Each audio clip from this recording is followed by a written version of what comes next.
Bonjour à tous. Cette vidéo est destinée aux élèves de première du lycée Sainte-Élisabeth. Il s'agit du cours de mathématiques sur les suites numériques.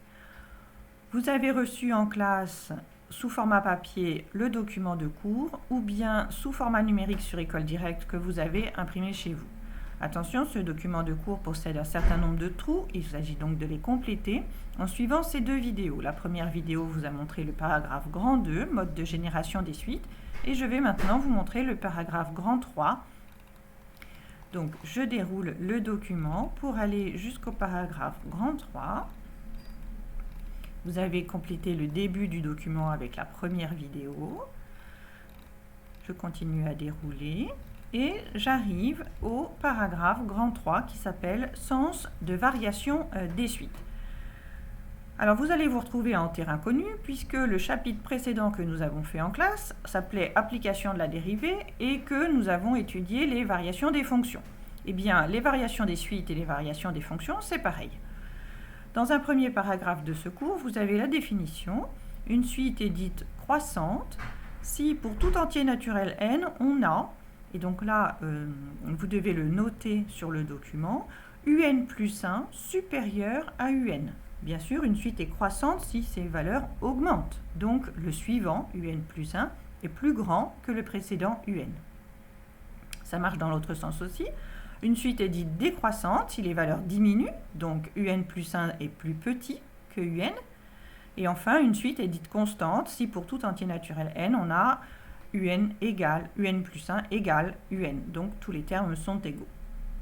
Alors, je vous ai remis le fameux exemple qu'on a depuis le début de ce cours, c'est-à-dire la suite des nombres calculés avec un polynôme du second degré. Et on avait vu que les nombres augmentaient, donc la suite semblait croissante. Par contre, il faut le démontrer. Et pour le démontrer, vous devez connaître 3 méthodes différentes possibles sur les différents types de suites que vous allez avoir dans les exercices. Alors la première méthode s'appelle méthode utilisant une différence. Elle est utilisable sur tous les types de suites. Dans tous les exercices, vous pouvez utiliser cette méthode. Elle est basée sur la propriété suivante. Une suite un est croissante si et seulement si pour tout n appartenant à grand N, un plus 1 moins un supérieur ou égal à 0. Alors ça, c'est assez logique, effectivement, parce que si la suite elle est croissante, les nombres augmentent.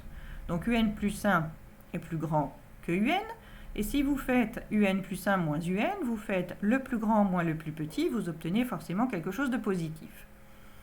Ça marche dans l'autre sens. Une suite est décroissante si et seulement si pour tout n appartenant à grand N, un plus 1 moins un est négatif, inférieur ou égal à 0. Là aussi, c'est très logique. Si la suite est décroissante, les valeurs sont de plus en plus petites. Et donc, un plus 1, le suivant, est plus petit que un. Et si vous faites le petit moins le grand, vous obtenez quelque chose de négatif. Bien sûr, vous avez aussi la version avec constante. Et la différence à ce moment-là est égale à 0. Si les deux termes sont égaux, vous obtenez 0. Vous avez un exemple en dessous avec un, la suite définie par, et je reviens sur quelque chose que j'ai dit dans la première vidéo, il vous faut 2 informations pour définir une suite récurrente, ce qui est le cas ici. Le premier terme, qui s'appelle U0 ici, équivaut 10, et la relation de récurrence, qui ici est un plus 1 égale un moins 2n moins 4. Et bien, à ce moment-là, on peut calculer un plus 1 moins un.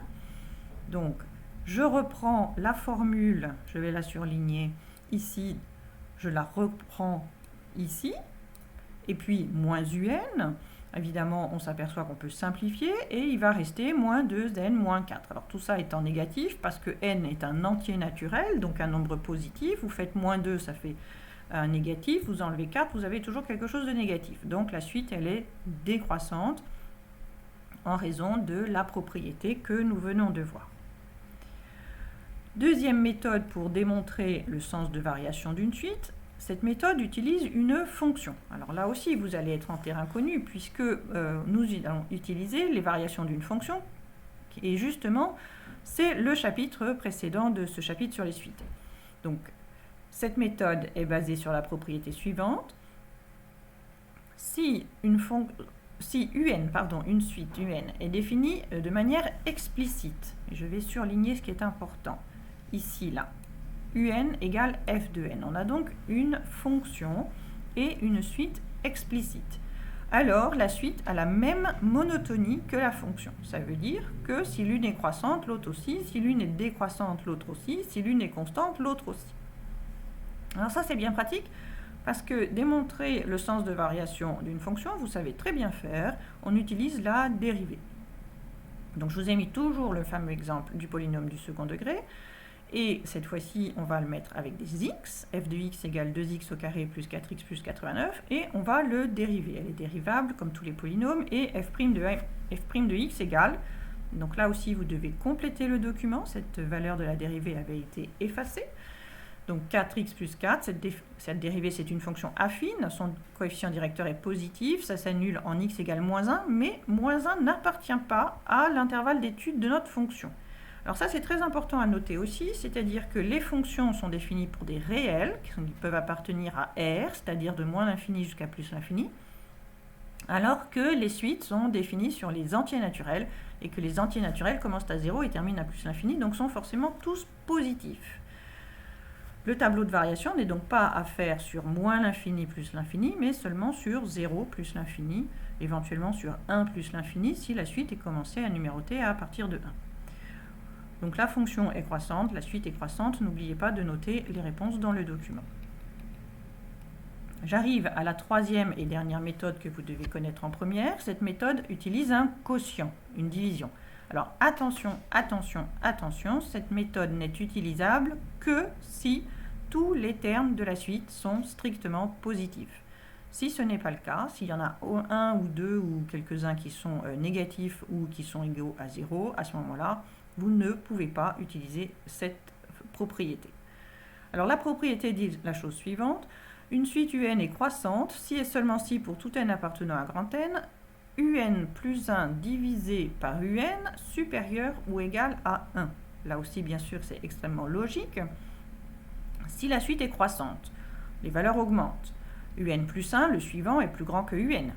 Et donc, dans votre fraction, vous avez au numérateur un grand nombre, enfin un plus grand nombre en tout cas, et au dénominateur un plus petit nombre. Je ne sais pas moi, par exemple 100 sur 2. Eh bien, vous obtenez un nombre, une valeur en tout cas, supérieure ou égale à 1. Si la suite est décroissante, ça marche dans l'autre sens. Si la suite est décroissante, vous avez des valeurs qui diminuent. Un plus 1 est plus petit que un. Vous avez donc un numérateur qui est plus petit que le dénominateur. Je ne sais pas moi, par exemple 1 sur 3. Eh bien, vous avez bien quelque chose qui est inférieur ou égal à 1. Et puis, troisième version de cette propriété, avec les suites constantes, si numérateur et dénominateur sont égaux, eh bien, la fraction est égale à 1. Je ne sais pas, moi, 12 sur 12, par exemple, ça fait 1. Voilà. Alors, vous avez ici un exemple qui va être donc le dernier de ce cours. Et la suite, elle est définie par un égale 2 puissance n sur n. Alors j'attire votre attention sur le format de cette suite. Il s'agit d'une suite dont tous les termes sont strictement positifs. 2 est un nombre positif, les puissances de 2 donc, sont toutes positives, et n est un nombre positif également. On vient de dire que n appartenait à n étoiles, c'est-à-dire à partir de 1, c'est toujours des nombres positifs. On peut donc calculer un plus 1 divisé par un, donc ça fait des fractions de fractions, vous savez faire, on prend la fraction qui figure au dénominateur, on l'inverse, on s'aperçoit, et c'est là que c'est intéressant, qu'il y a des simplifications, et à la fin on obtient 2n sur n plus 1.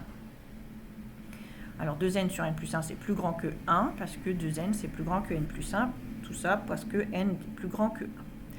On obtient quelque chose qui est plus grand que 1, la suite est croissante. Voilà, n'oubliez pas de compléter bien tous les trous du document.